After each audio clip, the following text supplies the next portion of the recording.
Ito ang aktual na kuha mula sa MV Uniza May 2 matapos tumama ang starboard o kanang bahagi ng barko sa bow o nguso ng 5203 ng Chinese Coast Guard.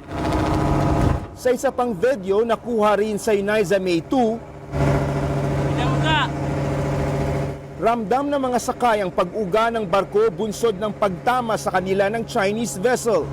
Kita sa video ang pagkasira ng maliit na poste ng Uniza May 2 dahil sa pagkabangga.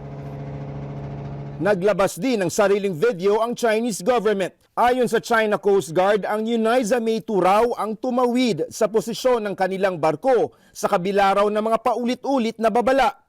Matapos ang 2 oras, binunggo naman umano ng isang Chinese maritime militia vessel ang BRP Cabra ng Philippine Coast Guard.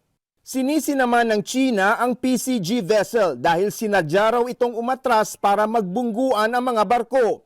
Ilang ulit na muntikang magsalpukan ang mga barko ng dalawang bansa habang isinasagawa ng Pilipinas ang mga resupply mission sa Ayungin o Second Thomas Shoal para sa mga tropa na nakadestino sa BRP Sierra Madre. Madalas, ilang metro na lang ang kanilang pagitan.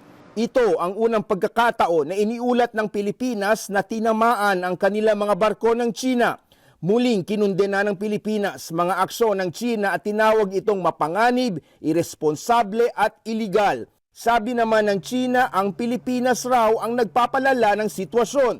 Kapwa nag-aakusahan ang dalawang bansa na nilalabag ng mga ito mga batas kaugnay sa maritime safety. David Santos, CNN Philippines.